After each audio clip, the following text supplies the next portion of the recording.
Okay, today is December 5th. It's Tuesday and it's 1 o'clock Eastern time, so it's time for us to study some of Aesop's fables together. Today we're going to study fable number 112, which is the fable of Mercury and the Woodman.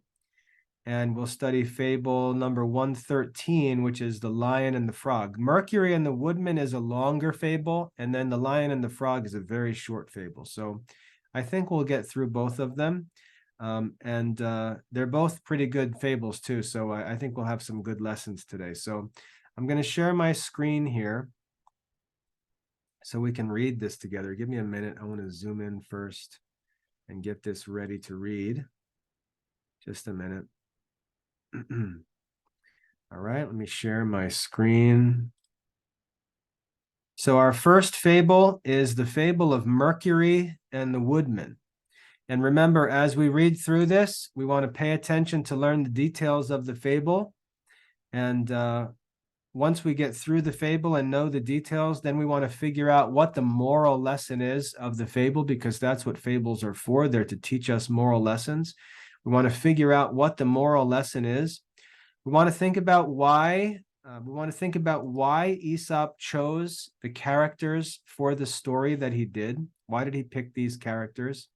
And then we want to think about how this fable, how the moral lesson can apply to our life to help us live a happy and good life. Okay, so we're going to study the fable, then talk about it. And I'm going to turn your chat on, but I want you to pay attention and only chat when I ask you some questions. Okay, so have some self-control. And if you don't have self-control, if you can't stay off the chat, I'm just going to remove you from the room. Okay, so don't get yourself in trouble. Try not to make yourself miserable. All right, the fable of Mercury and the Woodman. A man felling a tree on the bank of a river. So felling means to cut down. A man cutting down a tree on the bank of a river by chance let his axe slip from his hand. So his axe slipped out of his hand when he was cutting down a tree. It dropped into the water and sank to the bottom of the river. In great distress at the loss of his tool, he sat down on the bank and grieved bitterly, very upset that he lost his axe. Mercury appeared. Mercury is, in mythology, Mercury is one of the Roman gods. He was considered a god of business, a god of trade, a god of riches and things like that, god of good luck. Mercury appears to this man and asked him what was the matter. Having heard the man's story, Mercury dived to the bottom of the river and bringing up, pay attention here, bringing up a golden axe, not the axe the man lost, but a golden axe. Bringing up a golden axe, offered a golden axe to this man. Now, let me ask you, do you think that this man had a golden axe when he began? Did he have a golden axe? No, right? He didn't have a golden axe. So what did Mercury do here? What did Mercury do to this man? Who can tell me what Mercury did to this man? This man lost his axe. Mercury went down and came up out of the water with a golden axe. Yeah, that's right, Petra. He brought him a better axe. And some of you are saying he tested him. We're going to see that that's true, okay? Jude's right. He did help him, but he brought up an axe that was not the axe that he lost. Very good, Audrey. That's right. He brought an axe that was not the axe that the man lost, but an axe that was better than the axe that the man lost. So he brought this golden axe up from out of the water. The woodman refused to take it. The woodman refused to take it, saying it was not his. And so Mercury then dived a second time into the water and brought up a silver axe. Again, another one that's very valuable, right? Not as valuable as the gold one, but still more valuable than the one that the man lost. So Mercury comes up with a silver axe. This also the man refused, saying that too was none of his. That was not his axe.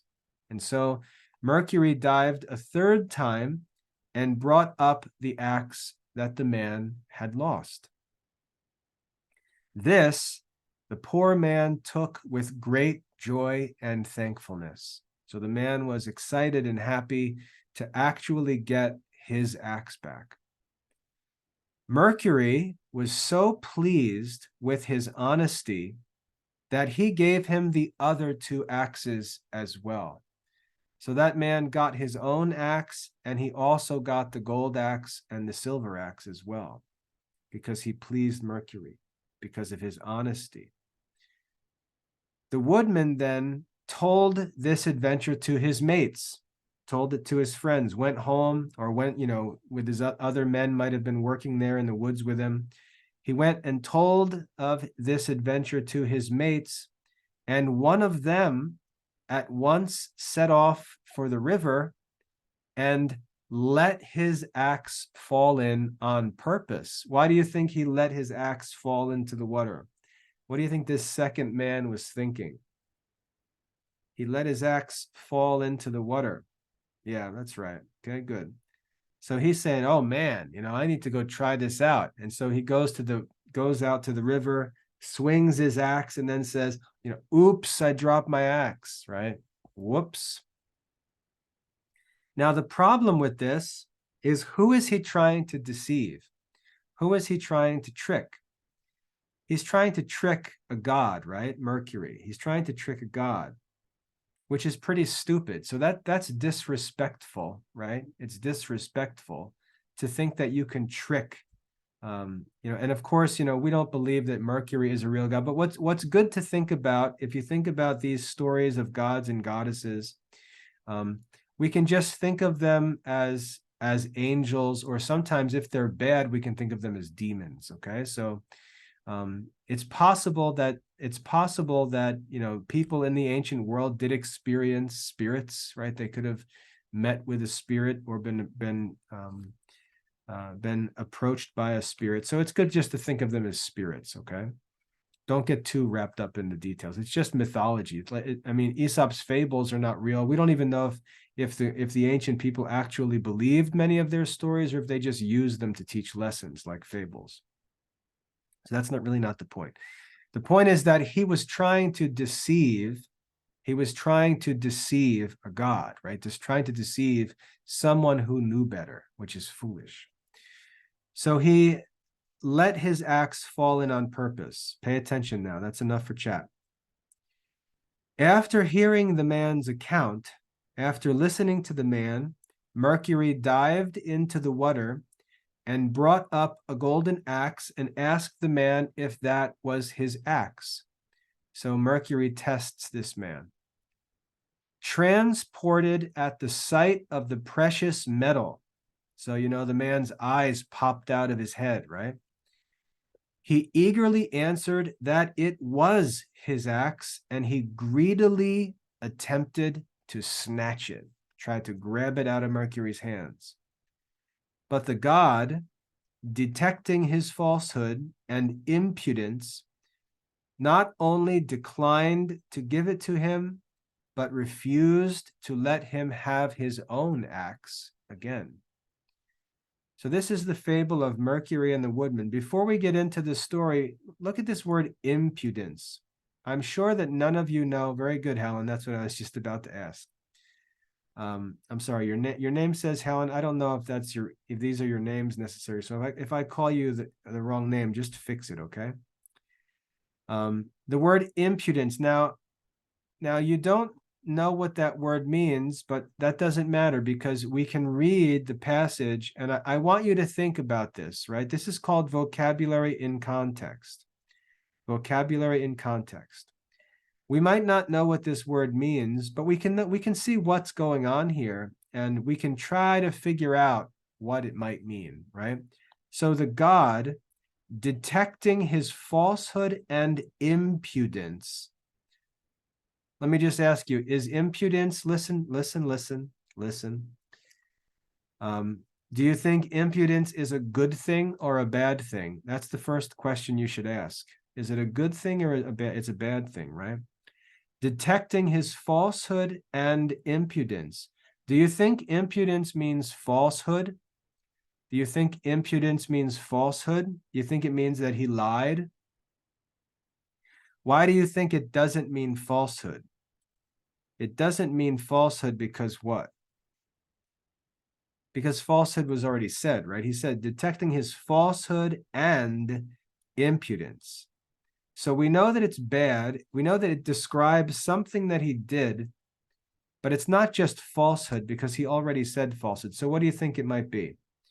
Detecting his impudence. What did this man do that might have made Mercury upset? Not imprudence, not imprudence, impudence.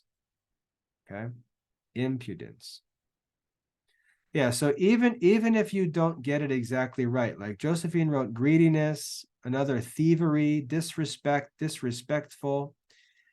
Jude, you said lie. We just said it can't mean falsehood because they already said falsehood. Lie would just mean falsehood. All right. It doesn't just mean to lie. We've already said he was detected of falsehood, and this is something else. All right. So based on what we know, I think that even without looking it up, I think that it would be a good guess to say impudence means disrespectfulness, right? Or pride, something like that. Okay. You can look that up later. Don't look it up now. Don't waste your time. But what I want you to learn, and please listen to me. I know you can go Google it and you can go get an answer off the internet, but that's not the point. Like I could do that too. I could go get an answer off the internet.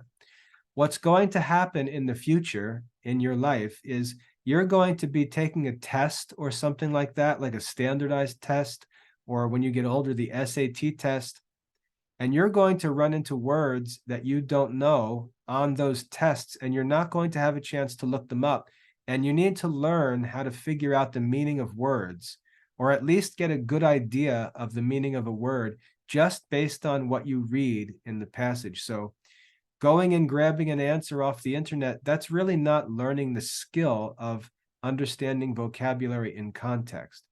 Again, you're going to take tests and you're going to have to read things when you don't get a chance to look things up, and you don't need to look it up. You need to just use reason, think about the details of what you're reading, and use that to figure out the meaning of the word, okay? So we don't want to just go look up the answer. I'm not asking you to do that.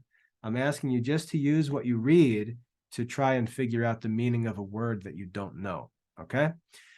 So we saw impudence there as a word. So there we have the fable of Mercury and the Woodman, and many of you got it right. Many of you did pretty well. You knew that Mercury, when he came up out of the water with a golden axe, was testing the man's honesty. Now notice that Mercury didn't say to the man, he didn't say, would you like this axe? He didn't say, do you want this axe? He said, is this your axe? So he asked the man a question, and the man had to choose to tell the truth or to lie. He didn't say, would you like this axe? He said, is this your axe? And obviously, if the man was greedy, he would have thought that he should lie, and he would say, oh yeah, that's it. That's my axe, right? But the man didn't do that. The man was honest, and he said, no, that's not my axe. And he did it a second time. He said, no, that's not my axe. And then when the man brought, when Mercury brought the real axe, the man said, yes, that's my axe. And he was happy and thankful to get his axe back. And so Mercury tested this man that day, and the man passed the test by being honest. And so what did Mercury do to reward him? What did Mercury do to reward him? How was he rewarded? He gave him all the axes, right? So he rewarded him with all the axes. Good. Okay. So the man told the truth, and he ended up getting everything. So he was rewarded. He didn't need to lie to get those things. And that's a good lesson about greed. Greed often causes you to lose things, not gain things. Honesty, honesty is going to be rewarded. Sometimes it's rewarded with much more than you think you might be rewarded. Now, I'll give you a good example of this from the Bible. So pay attention here. Stop chatting. A good example of this in the Bible happens in the life of Solomon. Solomon is the son of David, and Solomon is asked by God. God gives Solomon an opportunity to ask for anything he wants. He tells Solomon, ask of me anything that you want, and I'll give it to you.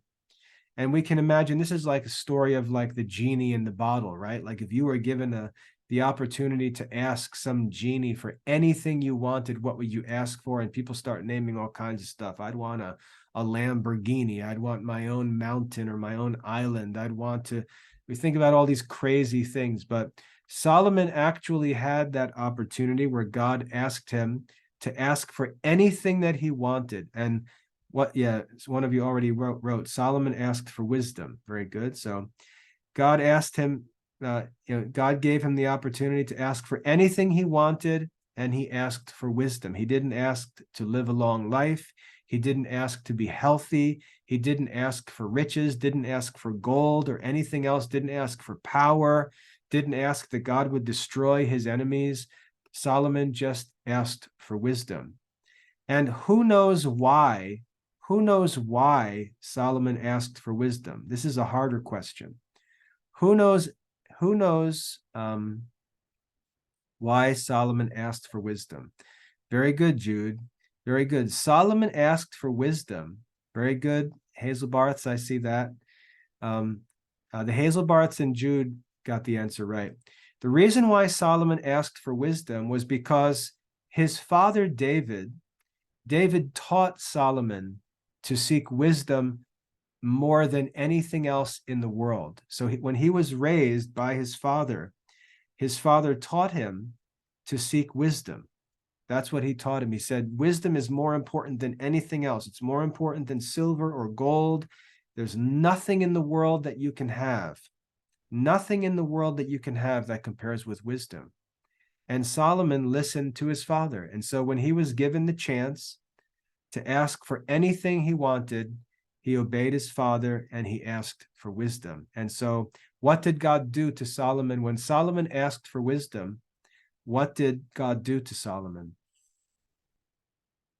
What did God do to Solomon when he asked for wisdom? Who knows the story of Solomon? Very good. Michelle has it right.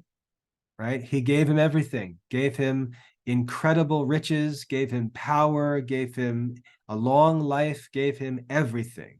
All right. So we see in the story of Solomon, we see something that's like the story of Mercury and the Woodman, right? The Woodman is given the chance to have a golden axe. And he says, no, I don't want a golden axe. I want to be honest. And then he's given a second chance, because you can imagine maybe after he said no thanks, maybe the golden axe was too much. Maybe the guy was starting to second guess himself a little bit and said, oh man, that would have been really nice. And then he's given a second chance, and maybe he would have said, all right, yeah, that's not as nice as the gold one. I'll say that that's mine. But he says, no, that's not mine. And he just takes his own axe, and then Mercury gives him everything, right? So you can see how it's similar to the story of Solomon. When Solomon asks for wisdom, doesn't ask for all these things, doesn't ask for a Lamborghini, doesn't ask for his own island or, that all of his enemies would be destroyed. He just asks for wisdom, which he's supposed to ask for, and God gives it to him. And God gives him everything else. And Jesus teaches us the same thing. Jesus teaches us the same thing. All right, let me just remove some people from chat here for a minute. Just a minute. Sorry I have to do this, but some people don't listen. And it's very easy. When you have live classes online, it's very, very easy to fix this. Not like a real classroom. Okay. So another story that I want to share with you, another passage that's like this. Jesus actually teaches us something like this. He teaches us, don't seek the things that unbelievers seek. He says, don't seek the things that everyone in the world is seeking. Don't seek those things. What does Jesus tell us to seek? Does anybody know what Jesus teaches? What does he tell us to seek? What does Jesus tell us to seek? Yeah, you're kind of right. Yeah, you're kind of getting there. kind of getting there. In Matthew chapter 6, verse 33, I memorized that because I've thought about it for a long time. He says, seek first the kingdom. I'm going to write it here for you. He says, seek first the kingdom of God and his righteousness. That's Matthew 6:33. Jesus says, seek first the kingdom of God and his righteousness. And he says, like Athanasius wrote there, everything else will be given to you. Everything will be given to you. So he says, don't seek the things that people of the world seek. Don't seek things that unbelievers seek. You don't have to go get them. You don't have to go run through the world and try to gobble everything up and chase after riches. He said, seek first the kingdom of God, seek first eternal life, and seek to be righteous, seek God's righteousness, seek to be good, and all these things will be given to you. So we see the same sort of thing that God did to Solomon. Jesus promises it to us if we follow him and seek what we're supposed to seek, promises that we'll have everything. So you don't have to pick between having good things and being a Christian. If you choose to live the Christian life, Jesus says you'll end up with everything in the end.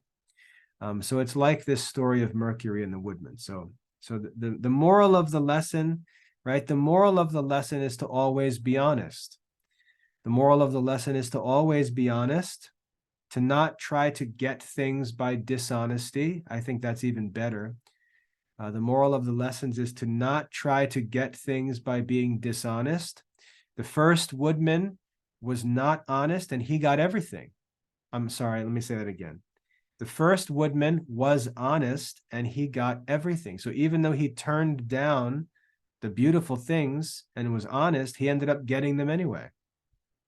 The second man tried to be dishonest and get the nice things, and he ended up having nothing, didn't even get his axe back, lost everything. So the moral of this fable is do not try to be dishonest to get good things. Don't try to be dishonest to get good things. And one of the reasons that we should think about that is because who is watching? Who's in control of everything? Who's watching when we try to do things dishonestly?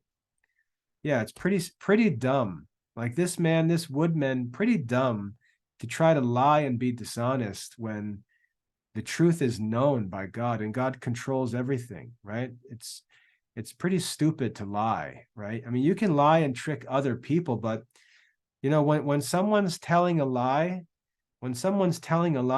they just show that they don't think about God, right? If someone tells a lie, they show that they don't believe in God, that they don't fear God. They don't even care if God is watching them lie. That's really what's bad about lying. It's bad enough that you're lying to somebody else and you're trying to trick people by telling them something that's not true or cover something up. But what's even worse is that you're standing there in the presence of God and saying things that are false.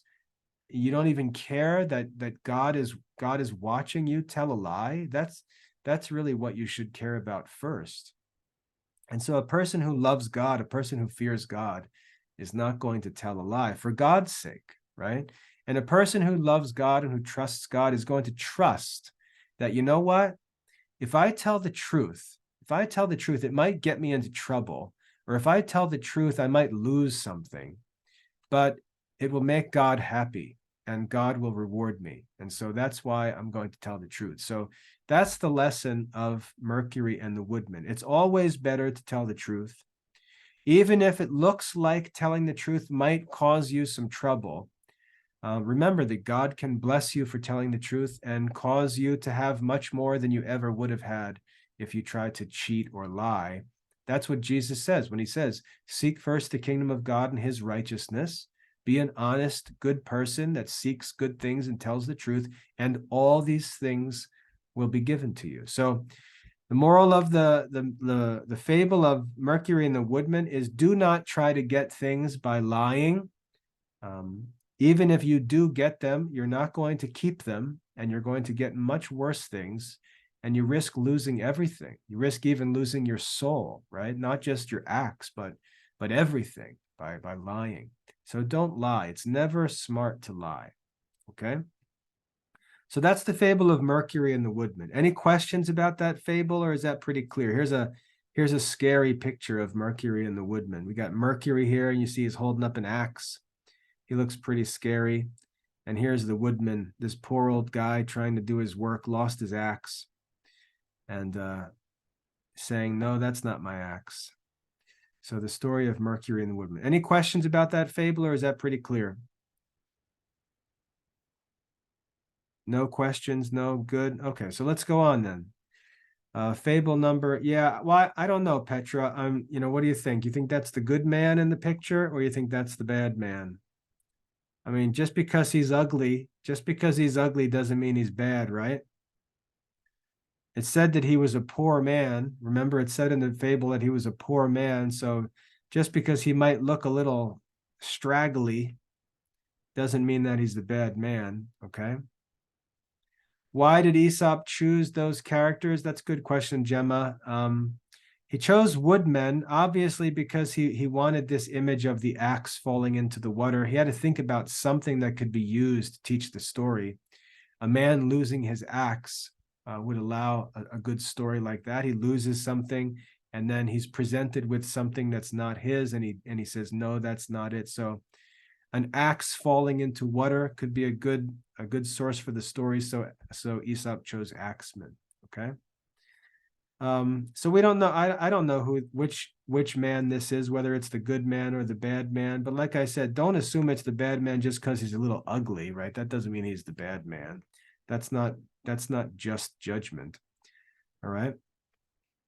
And Joseph, I don't think it's true that ugly people are honest and rich people are dishonest. That's not necessarily true.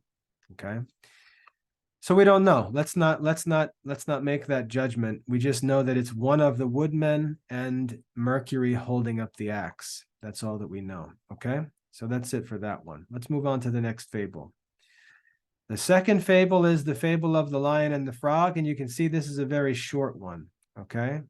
I don't know that we can say that Mercury looks mad at him, Petra, because we can't even see Mercury's face, right? He looks like a Black Rider from Lord of the Rings, doesn't he? He looks like one of the Black Riders. Okay. Next up, let's move on to the next fable. Okay, the lion and the frog. The lion and the frog. All right. I think this fable is a short fable, but I've warned you about this before. Sometimes long fables are actually easier and short fables are more difficult. Sometimes when kids are being lazy, they see a short fable and they say, "Oh, I want to do that one. It's nice and short." And they'll see a long fable and they'll say, "Oh man, I don't want to read this whole long thing." But the long ones are often easier than the short ones. Okay. So this one here, the lion and the frog, I think it's a little more difficult to figure out the moral, but let's read it together, okay? This is fable number 113, I think. The fable of the lion and the frog. The lion, and we know about lions, right? They're the most powerful animals in nature. They're called the kings of the jungle or king of the forest, whatever they're called, lions, right? So lions are considered the most powerful and most courageous. They're like the kings of the natural world among the animals. So a lion hearing an odd kind of hollow voice. So the lion heard an odd kind of hollow voice. So he heard something weird, right? That's what it tells us. The lion heard something strange, and seeing nobody, he started up. Started up means he kind of like jumped up, right? That's what started up means. So he hears some weird voice, some weird noise, but he didn't see anybody. So he jumped up. And at last, it says he shook with fear. He shook with fear. So here he is, the lion, the king of the jungle or whatever. Don't argue about whether tigers are just you understand the story, right? The lion heard a weird noise and he didn't see anybody, so he got startled, right? He started up. He listened again, and the voice continued, and he shook with fear. He shook with fear. Now, let me ask you this question. Now, we all do this, right? You're laying in bed in the middle of the night, the lights are out, the house is dark, and you hear something that you don't recognize. There's some weird sound, weird noise, and your immediate response is to be afraid, right? Why do you think that is? Why do you think when we hear something that we don't know what it is, why do you think we're afraid? Why do you think? Why do you think we're afraid? I'm not asking what you're afraid of. I'm asking, why do you think our first reaction is to be afraid? Yeah, we don't know what it is, but still, why would we be afraid of it? Why would our first reaction be to be afraid? Okay, think about that. Why are we afraid? It's kind of weird, isn't it? Why would we think that something we don't know, why would we assume that it might be dangerous? It doesn't make much sense, does it? We hear a noise outside and we say, oh, you know what? That must be a murderer, right? That must be a burglar. And you have no proof that it's a burglar, right? You have no proof that anything's wrong. Yeah, he could kidnap or kill us, right? All of a sudden, we think our life is in danger, that it's a murderer or something like that. But there's no reason for that, right? There's no reason to assume that it's bad, okay? There's no reason to assume that it's bad. Yeah. But here's the other question. Is it reasonable? Is it reasonable is it a good idea to think that it might be bad? Is that a good idea to think it might be bad? What do you think? Is it a good idea to think, you know what, that might be bad? Probably a good idea, right? Because think about it. If it's something that's safe, and you go check it out, is there going to be any problem when you check out something and it turns out to be safe? Is there going to be any problem? No, it'll be fine, right? But what if you don't check it out and it actually is something bad? Then you're in trouble. So it's actually reasonable to go check it out and assume that it might be something bad rather than assume it's something good, okay? If it's good, you're safe. It don't matter. Still worth checking out. But if it's something bad, you're going to be lucky that you checked it out, okay? So it is a good idea to check things out, but it's not reasonable to be afraid. And notice what it says about the lion. It says he shook with fear, right? He shook with fear. So imagine this lion shaking with fear, okay? Yeah, you'll stay under your covers as if your covers are going to protect you from a murderer, right? Like if there's a man climbing into your window with its sword, I don't think your covers are going to do much. So it wouldn't help very much. But you know that feeling, right? When you hear something at night, you don't know what it is. Your first reaction is to be afraid. So the lion hears something and he shakes with fear. Another reason why I think we're afraid, listen. Another reason why I think we get afraid is we assume that if it is something, it might be stronger than us, right? It might be stronger than us. So if you're a little kid laying in your bed and you hear something outside, it's probably not a little kid outside, right? It's probably not some kid who's smaller than you outside your window in the middle of the night. So if there was somebody outside, he would probably be stronger than you and you would be in danger. And one of you said, I'd go to my dad, right? Because it's good if there's ever a danger and there's somebody coming to kill everybody, you should just push dad out, right? Get dad killed. That's what you get for being a dad. Your family just pushes you into the robber to get killed, right? That's your reward. Thanks, Dad, for taking care of us, and they just push Dad out into the room and they all run away and hide. So poor Dad has to deal with the killer. I'm just kidding. But we get afraid because we think that there might be something dangerous, and if there is something dangerous, it's probably stronger than us, and that's why we're afraid. So if for example, if you were a soldier, let's say that you were a Navy SEAL or an Army Ranger and you were in bed in your house at night and you heard something outside your house, you think a Navy SEAL would be afraid if he heard a noise outside? What do you think? You think an Army Ranger would be afraid if you heard a noise outside? Probably not, right? Soldiers, when they get experience in war, they learn not to be afraid of things. They learn what the dangers could be. They learn to stay calm, and they actually have experience with very dangerous situations. So when things like the sound of something outside, is heard, somebody like a Navy SEAL or an Army Ranger or an experienced soldier, they're not going to get afraid of some noise outside. Okay. But usually it's because you think that it might be something dangerous and it might be stronger than you. And that's what makes you afraid. But is it reasonable? Is it reasonable for the lion to be afraid? Is it reasonable for the lion to be afraid? What could there possibly be in the woods that the lion should be afraid of?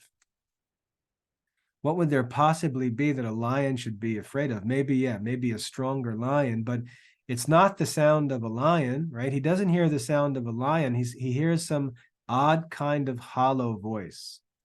So he doesn't hear, it's not more lions that he hears. It's not a man that he hears. It doesn't say anything about a poison frog, Petra. It doesn't say anything about poison. It just says that he hears something unfamiliar and he shakes with fear, okay? So follow me here. Let's stop chatting for a minute. So he shakes with fear because he hears something and he doesn't even know what it is. And that doesn't make much sense. That's not very reasonable, especially for a lion. So at last we read he sees a frog crawl out of the lake. He sees some little frog crawl out of the lake, and he found that the noise was coming from that little creature. The noise was coming from that frog. And so what did the lion do? He spurned it to pieces with his feet. What does that mean? What did the lion do to the frog? What did the lion do to the frog? He crushed it, right? Stomped on it, tore it apart with his claws. Probably because he was annoyed, right? So the lion stomps on this frog or tears it apart and kills it. So all that noise was coming from a frog. And I don't know if you live in a place where there are frogs, he's not talking about some little frog like a tree frog. Do any of you live in a place where there are bullfrogs? Anybody live in a place where there are bullfrogs? Have any of you ever heard bullfrogs? Yeah. Bullfrogs can be pretty loud, right? I mean, you go outside in the middle of the night or in the evening in the summertime, you go outside and the bullfrogs, they're really noisy and loud. So if somebody didn't know what a bullfrog was and they never heard it before, it might be pretty scary to hear that sound. You might think it's some kind of monster out there in the woods. But the lion didn't know what the sound was, and it's very loud. I don't know how frogs make all that noise, right? They're very, very loud. I don't know how they do that. But the lion heard it, didn't know what it was, and got scared. And then when he finally figured out what it was, it turned out it was just a frog. No big deal at all, making all this noise. And so he tears it apart. All right, so there's the fable. There's the fable of the lion and the frog, okay? Now, let me ask you, what do you think the moral lesson of this fable is? What do you think the moral lesson is of the fable of the lion and the frog? What's the moral lesson? What do you think? Give me some good answers here. Think carefully. Think about the details of the story. What do you think the moral lesson is? What do you think the moral lesson is of the lion and the frog? Yeah, Hazel Bartz, I think that's about right. Let me see. Overreacting can get you embarrassed. Yeah, I think that's good. That's good. The moral of the fable is not to jump to conclusions of what something might be. That's good.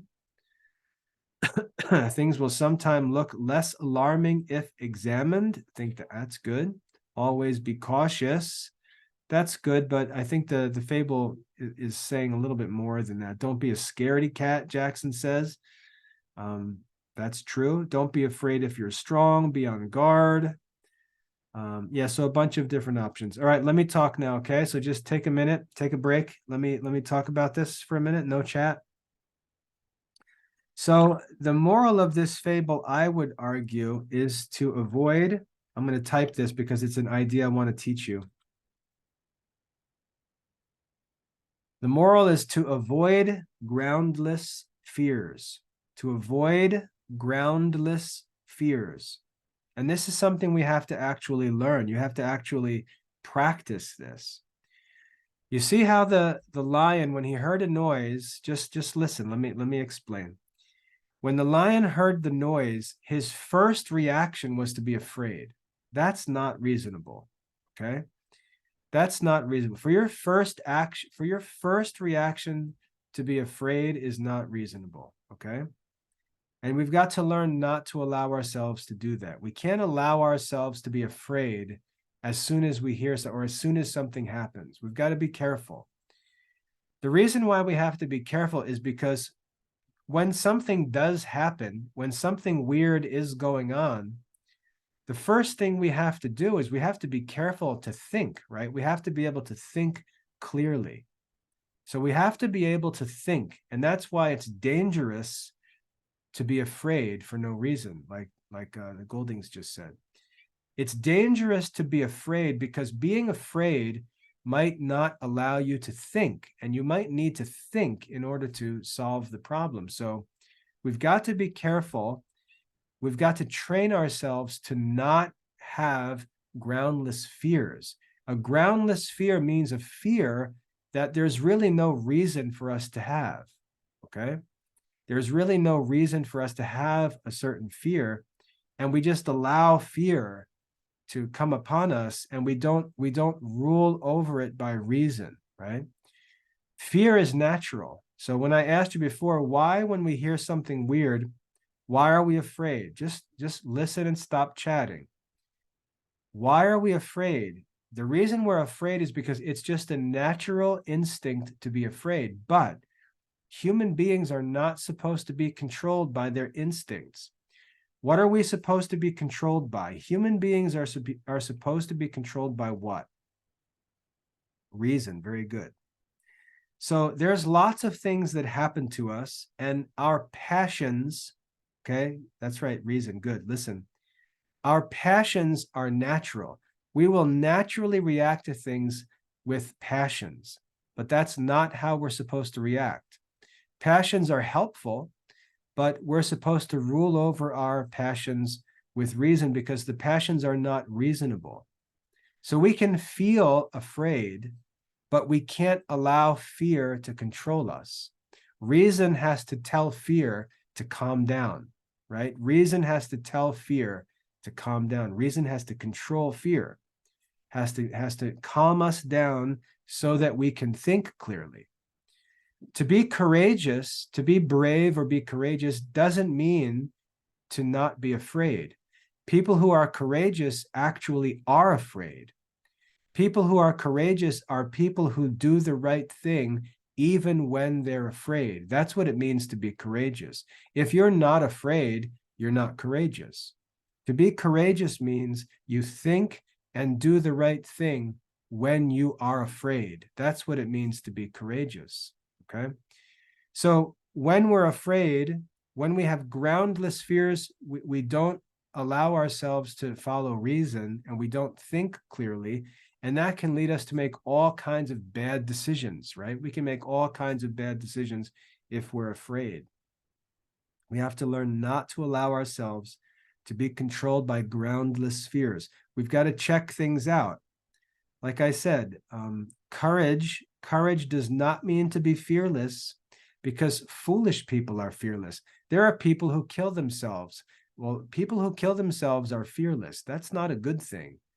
People who jump off buildings and jump off bridges and kill themselves, that's not courage. Courage is to do what's right even when you're afraid, to rule over fear with reason. That's what courage is, okay? So we have to beware of groundless fears. We have to learn to stay under control, to think clearly, stay calm, and so on. Let's just think about this, okay? Think. let's say you and your brother or sister, or you and one of your friends are out, and let's say you're riding your bikes around. Listen to me. Let's say you're out riding your bike, and something happens and your friend crashes his bike and he gets hurt really bad. Let's say he breaks his leg. Okay. It's a bad injury, and he's really upset and scared, and he's crying and he's yelling, and you get scared. What does your friend actually need you to do? Is it going to help your friend if you get scared and start crying and yelling? What does your friend actually need you to do? He needs you to stay calm, right? Your friend actually needs you to stay calm and think and get help. Yeah, he needs you to be courageous, to stay calm. And one of the most difficult things when there's a problem, when something bad happens, you'll always see that there are people running around screaming, yelling, running all. Those people are not helping, right? Those people are not helping. They're being selfish and just running around like crazy people. They're not actually helping. And what we usually do is we call 911, right? And the ambulance comes, or the firemen come, or the police come. And what do the ambulance workers do? What do the police and firemen do? What do? Do they come and start running around screaming and acting crazy? What do? They come and they're calm, right? They're calm, they think, and they just help people, right? They don't get scared. There are people in hospitals. I want to tell you about one kind of doctor. You probably don't think about this much, but in the hospital, there's a certain doctor who's called a trauma surgeon. I want you to think about trauma surgeons for a minute. Let's say something terrible happens, something really, really terrible, like someone is working on a farm and they get injured, and like they lose their arm. Let's say their arm gets torn off by a machine, something terrible. Or in war, someone steps on a mine and they get blown up and they lose their legs or something like that. There are doctors that receive those people and they have to save their lives. They have no idea what could be wrong. People are brought to them who've lost their arms and their legs. They may have all kinds of terrible problems. They may have, like I said, step on a mine and get blown up, all kinds of terrible things. Trauma surgeons have to take care of those people. They have to figure out what's wrong. It doesn't matter how bad it is, how terrible the situation is. They've got to figure out how to save that person's life. And you can imagine how much courage and calmness it takes for those surgeons to be able to see those terrible things and just think clearly and focus on saving that person's life.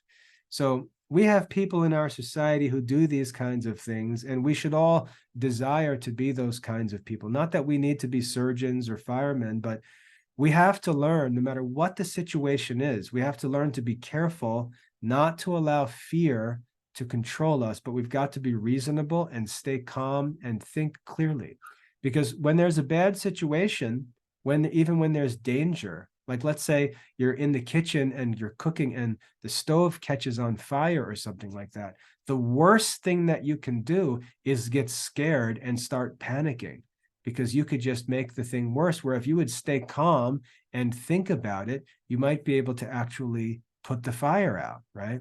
And so groundless fears, having fears that are not reasonable and allowing fear to control us, is actually very dangerous. And we have to learn not to be controlled by fear. Okay. Yeah. If you know what a grease fire is, if something catches on fire, like you're cooking in a pan and there's oil in the pan, what happens if you throw water on it?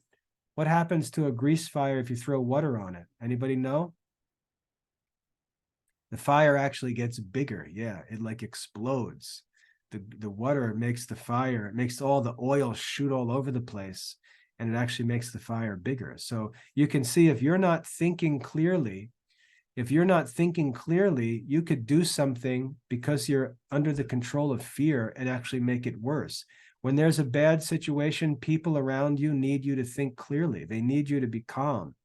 And so we have to be really careful that we don't allow we don't allow fear to control us, because that could lead us to not help people and do things that are actually hurtful. So we've got to be careful with fear. The lion here, is an example of someone who has groundless fears. There's nothing in the woods that could have threatened him, but because it was different, he was afraid and was shaking with fear. And then when he saw what it was something little, something that wasn't even important. So when we call the police, or when we call 911, or we do these things, we trust that those people are not going to be afraid. And thankfully, they're usually courageous people who come and they help, and they're very sacrificial. And they come to those situations. They're not afraid. They don't panic. They just stay calm. They tell people what to do, and they try to fix the problems and help people. So it's a good lesson for us. Okay. So the moral of the fable of the lion and the frog is to not allow ourselves to be controlled by groundless fears, but to stay calm and to use reason and think, right? To think of what we should do, because that's actually the safest thing to do, is to think. Okay. All right, very good. Why did Aesop choose a lion? Obviously, because it's the strongest animal, and it definitely should not fear. Why did Aesop choose a frog? Because frogs are obviously relatively harmless animals. And of all things to fear, the frog would be the most unreasonable thing to fear. So why he chose those characters is pretty clear. Okay, so we've got these two fables. The fable of the Mercury and the Woodman. We learned about that. What was the moral lesson of Mercury and the Woodman? What was the moral lesson of Mercury and the Woodman? Remember? What was the moral lesson? Answer my question, don't chat. Being dishonest can get you worse. That's good. To be honest, to not be greedy, good. And what's the moral lesson of the lion and the frog? What's the moral lesson? What's the moral lesson? Good, Goldings. To not have groundless fears. Very good. Don't jump to conclusions. To be reasonable, right? To stay calm and think. Always try to control your fear and think clearly. Good. Very good. Okay, so that's all for today. We went through our two fables. I think we did pretty well. We got 2 more fables done. So now, what's your job now? What are you supposed to do now that we've gone through these fables? Turn the camera off and go play Legos. What are you supposed to do now? Go get the assignments done, right? Go get those assignments done. That's right. The reason why we have these live classes is to help you complete the assignments. So go get those assignments done, get your credit, and next week we'll do a couple more. All right. So I hope that's helpful. I'll see you guys next week. Go get those assignments done and keep studying. Good luck in your studies. God bless everybody.